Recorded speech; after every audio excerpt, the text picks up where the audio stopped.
নমস্কার। বঙ্গীয় পরিষদ পশ্চিম বিহারের পক্ষ থেকে আপনাদের সকলকে জানাই সাদর সম্ভাষণ, শুভেচ্ছা আর অভিনন্দন। আজ সন্ধ্যার মুখ্য আকর্ষণ বঙ্গীয় পরিষদের প্রযোজনায় শ্রী তাপস চক্রবর্তী পরিচালিত শ্রীমতী বনানী মুখোপাধ্যায় রচিত শ্রুতি নাটক একালের কপাল কুণ্ডলা। এই নাটকে অংশগ্রহণ করেছেন কর্তার চরিত্রে শ্রী তাপস চক্রবর্তী এবং গিন্নি শ্রীমতী তপস্যা ব্যানার্জি। আসুন আমরা দেখে নিই আজকের শ্রুতি নাটক একালের কপাল কুণ্ডলা।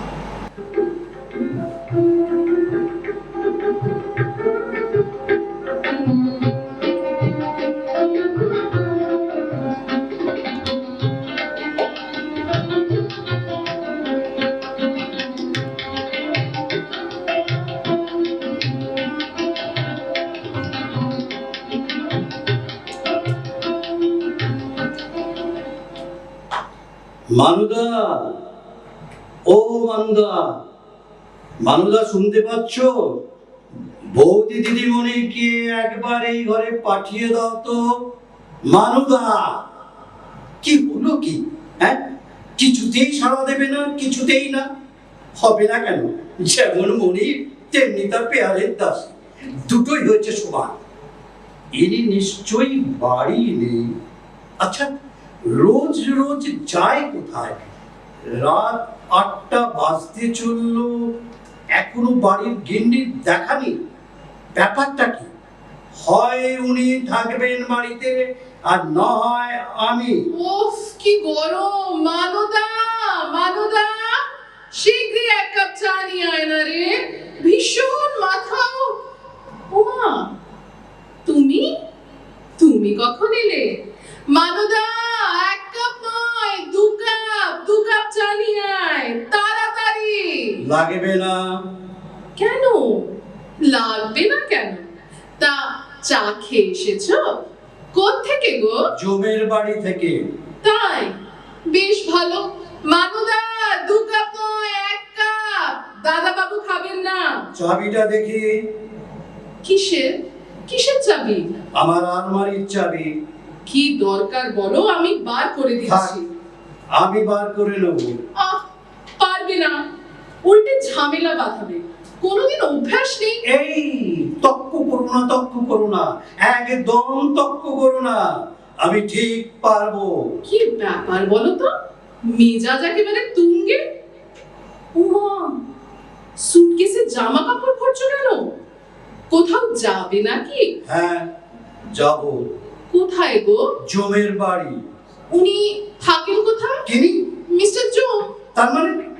না, মানে তুমি এক্ষুনি বললে যে ওখান থেকে চা খেয়ে এসেছো, সুটকেসে জামা কাপড় ভরছো, ওখানেই যাচ্ছ, তাই জিজ্ঞেস করলাম উনি থাকেন কোথায়।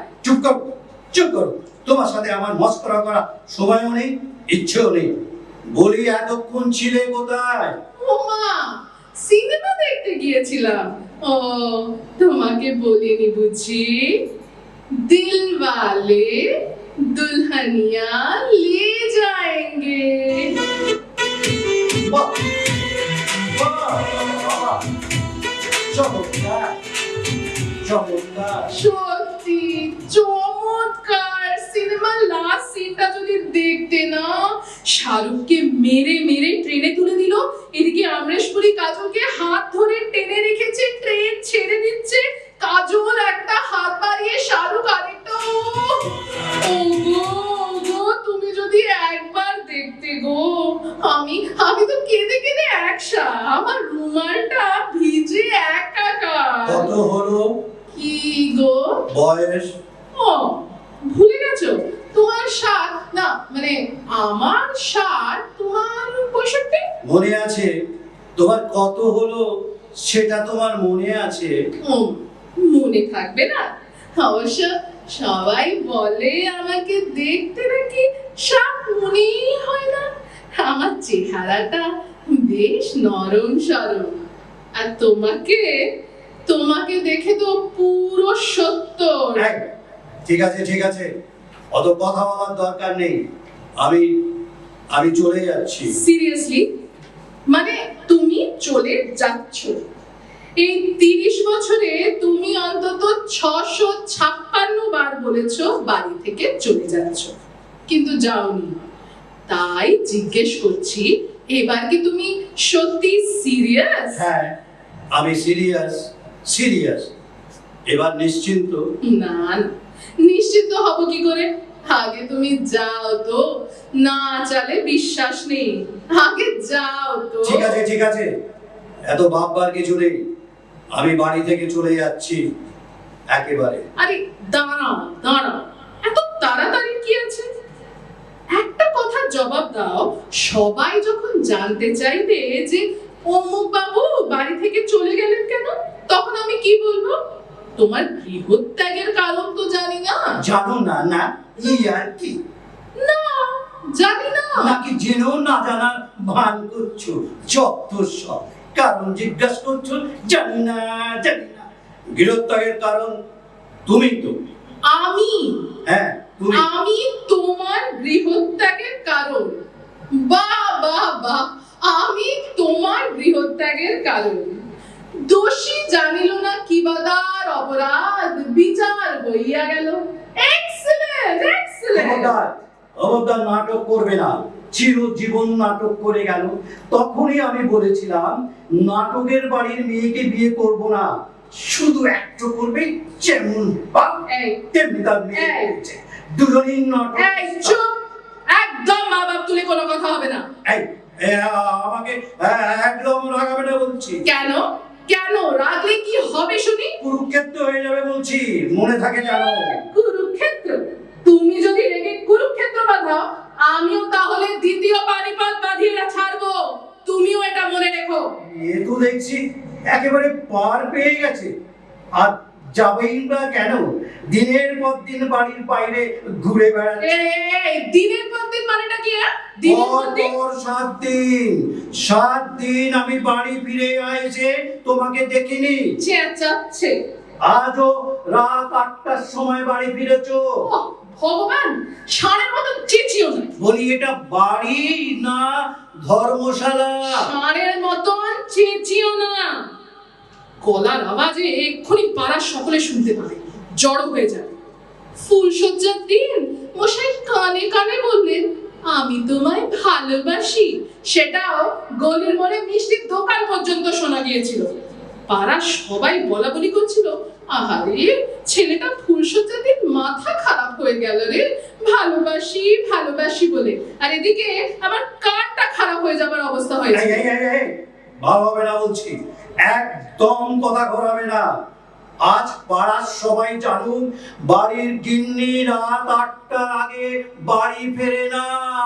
আবে, কি আশ্চর্য! জানো, হঠাৎ সিনেমা হলে না নবর সাথে দেখা হয়ে গিয়েছিল, তাই। নব? হ্যাঁ। সেটা আবার কে বখাটে? কে আবার? নব, আমার কলেজের পুরনো বন্ধু নব কুমার পুরকায়স্থ। জানো, 30 বছর পর দেখা হলো। আমার মুন্ডু হলো। ওরকম ভাবে বলো না, দুঃখে আমি কেঁদে কেঁদে মরছি। হঠাৎ পাশের সিটে দেখি ছেলেটা আমার দিকে হাঁ করে তাকিয়ে আছে। ছেলেটা তোমার দিকে হাঁ করে তাকিয়ে রইল। আচ্ছা ঠিক আছে ঠিক আছে, ছেলেটা না বুড়ো, তত বিদ্রুপ করবার কি আছে? তা কি করলো সেই ছেলেটা? তোমার মুখের দিকেই রাত 8টা পর্যন্ত হাঁ করে তাকিয়ে রইল। না, তাকিয়ে থাকবে কেন? সে আমার হাত চেপে ধরলো, আমিও তার হাত চেপে ধরলাম। বাবা বাবা, এ তো আরো চমৎকার। সত্যি চমৎকার, কি বলো? 30 বছর পর দেখা হলো দুই বন্ধু, কথাই শেষ হচ্ছে না, কথাই শেষ হচ্ছে না।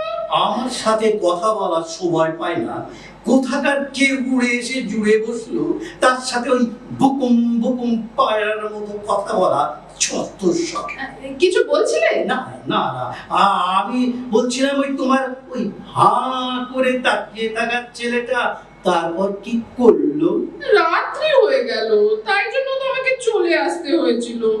আমার এত খারাপ লাগছিল না, এত কান্নাও পাচ্ছিল। ওই হাফ কায়েস তো তোমার বন্ধু? হাফ নয়, পুরো কাজ। ওই হলো হলো পুরো পুরো। আরে বাবা, কলেজে আমাদের এত ভাব ছিল, জানো তো, সকলে আমাদের সুচিত্রা, উত্তম বলে ডাকতো। ওই নবকে একেবারে উত্তম কুমারের মতন দেখতে ছিল। ঠিক আছে ঠিক আছে, অনেক হয়েছে, আমি চললাম। ওই হেঁড়ে গলায় আমি চললাম বলতে হবে না।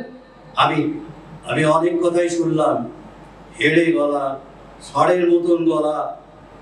আমার কলেজের সময় আমার গলাটা ঠিক সৌমিত্রের মতন ছিল। সৌমিত্র না ছাই, চেহারাটা যদি সৌমিত্রের মতন হতো। তোমাকে দেখতে তো ঠিক আমরেশপুরের যমজ ভাই। কে হো? সেটা কি? এই হিন্দি সিনেমা তো দেখো না, জানবে কি করে? ওই আমরেশপুরের যমজ ভাই, কি ভয়ঙ্কর দেখতে! সিনেমা দেখলে একেবারে দাঁতে দাঁত কপাটি লেগে যাবে, ভিড়মি খেয়ে পড়ে যাবে লোকে। ও, ওই হিন্দি সিনেমার ভিলেনটার মতন আমাকে দেখলেই তো, দেখলেই দাঁত কপাটি লেগে যায়। আমাকে দেখলে তোমার দাঁত কপাটি লেগে যায়? না না, আর কতটা অপমান তুমি আমায় করবে? ঠিক আছে, আর আমার ভালো লাগছে না, অনেক হয়েছে, আমি আমি চললাম। এসো এসো, দুগ্গা দুগ্গা। ও হ্যাঁ, কাশির ওষুধটা নিয়েছো? না নেই। কেন? তা নেবে কেন? সারা রাত্রি তো কাশবে খোকর খোকর করে, পাশের লোকের অসুবিধা হবে না? সবাই তো আমি নয় যে সারা রাত ধরে বসে বসে বুকে তোমার হাত বুলিয়ে দেবে। পাশের লোক? ওমা, সেটা আবার কি? সে কি, পাশের লোক থাকবে না? তুমি তো মোটেই একা থাকতে পারো না, পাশে লোক থাকতেই হবে। তুমিও তো একা থাকতে পারো না, তোমার পাশেও কি লোক থাকবে নাকি? সে তো থাকবে। কি? আগে তুমি যাও তো, তারপর পাশের লোকের কথা। শেষকালে তুমি ফিরে এলে, তা হবে না বাবা। এই বয়সে নবকে আমি শুধু শুধু হয়রানি করাতে পারবো না। তার মানে ওই শালা নবগোপাল এখানে এসে থাকবে? আরে ও নবগোপাল নয়, নবকুমার পুরকায়েস। ওই হলো পুরো পুরো। ও কি ভাবছি ডেকে নেব? নব এখনো বিয়ে থা করেনি, ওরও একটা সঙ্গী হবে, আমারও একটা সঙ্গী হবে। বাহ বাহ, ভেরি গুড ভেরি গুড। আমি জানতাম এই প্রপোজালটা তোমার খুব পছন্দ হবে। ঘেঁচু হবে, তোমার মুন্ডু হবে। আচ্ছা, তুমি তাড়াতাড়ি বেরিয়ে পড়ো, আকাশের অবস্থা ভালো নয়। যদি বৃষ্টি এসে যায় তাহলে তোমার হয়তো যাওয়াই হবে না। যাও যাও, দেরি করো না, তাড়াতাড়ি বেরিয়ে পড়ো। বাহ বাহ বাহ, তোমার তো আর কষ্ট সহ্য হচ্ছে না, আমাকে তাড়াতে পারলে বাঁচো। বৃষ্টিটা একটু ধরো, তারপর চলে যাব। দেখ, নবর কি হবে? আমি বাবা এখনই নবকে চলে আসতে বলি, কিন্তু এসে যদি দেখে তুমি যাওনি, তাহলে নব কি মনে করবে? এই দুষ্টির মাথা হবে, এখনো আমি যাইনি, লজ্জা করে না? এত বয়স হতে চললো, ৩০ বছর পর এখনো ওই কপাল কুণ্ডুলা সেজে বসে থাকবে। কোথাকার কেশালা নবকুমার সশরীরে এসে এখানে হাজির হচ্ছে, আমি আমি দেখাচ্ছি মজা। তুমি কি দারুণ বলেছ! আমি কপাল কুণ্ডলা, ও নবকুমার, আর তুমি কাপালিক। বঙ্কিমচন্দ্র হাজির। আমি আমি কাপালি?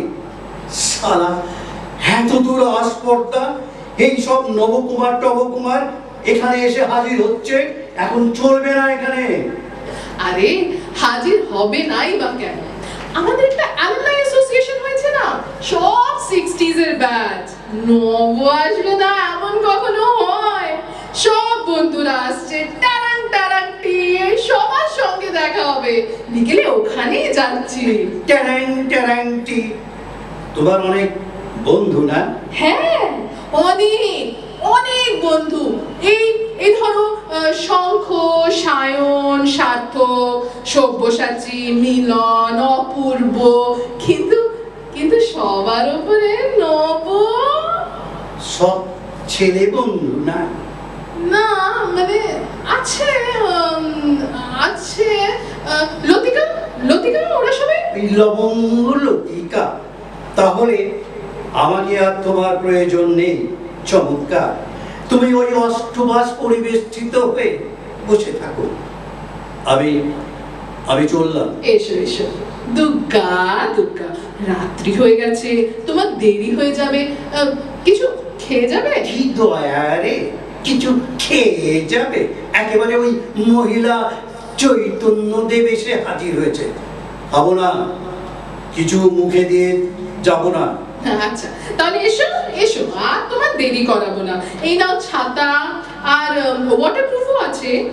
তুমি বেরোলে আমি নবকে একটা ফোন করব, তারপর আদা দিয়ে একটু গরম চা খাবো। চা মাথা ধরেছে না। একটু সহ্য করো, তোমার কোনো চিন্তা নেই। একটু পরেই তোমার ওই আদরের নবকুমার আসবে আর মাথায় ভালো করে মলম লাগিয়ে দেবে। মলম? মলম লাগাবে কেন? ওকে দেখলেই আমার মাথা ব্যথা, কষ্ট সব দূর হয়ে চুপ! যাবে। নির্লজ্জ, লজ্জা করে না এই সব কথাগুলো বলতে? বয়সে মাথা খেয়ে বসে আছে, কথা বলতে একটু দ্বিধা হচ্ছে না? ও মা, লজ্জা হবে কেন? শুধু একটাই চিন্তা, এই ঝড় জলের মধ্যে নব যদি আসতে না পারে, তাহলে খুবই মুশকিল। রাত্রিবেলায় বাজ পড়লে আমার সমস্যা হয়, তুমি জানো। চুপ! আর একটাও কথা নয়। বাজ পড়লে তুমি ভয় পেয়ে ওই নবর বুকে মাথা দেবে, তা আমি হতে দেবো না। এটা আমার বাড়ি, এটা আমার বউ, আর আমার বউয়ের সাথে কেউ অন্য কেউ ফষ্টি নাস্তি করবে, সে আমি সহ্য করব না। শালা হাফ কায়েস্ত। হাফ নয়, পুরো। ওই হলো হলো, পুরো পুরো। তাহলে তুমি যাবে না? না, যাব না। আমি আমি এই বসলাম। দেখ, তাহলে নবর কি হবে? নবর আমি সাধ্য করে ছাড়বো। এবার বুঝবে কত ধানে কত চাল। সারা আমার বাড়িতে ওই ঘুঘু পাখির বাসা বাঁধবে, দেখাচ্ছি মজা। এসো, এদিকে এসো, কেন? আমার পাশে বসো। কেন? এসো, আমার বুকে মাথা দিয়ে বসো। বাজ পড়লে আর কোনো অসুবিধা হবে না। এসো, হুম, এসো বলছি। কি ওই অমরেশপুরীর বুকে মাথা দেব? ওর চাইতে উত্তম কুমারের বুকে মাথা দেওয়া কত আরাম, কত আনন্দ। নৌকায়স্ত। হুম, মানুদা, মানুদা, 2 কাপ চা দিয়ে যায় তো। এবার বুঝো, সারা ওই পুরো কায়স্ত। আবার মানদাকে ডাকছো কেন? দেখলে কি বলবে? লজ্জা করে না আমার? মানুদা, এসে দেখো দাদাবাবু অমরিশপুরী না উত্তম কুমার। এসো, সারা ওই হাফ কায়স্ত। দেখো এখন লজ্জা করছে, তাই না? সত্যি তুমি উত্তম কুমার?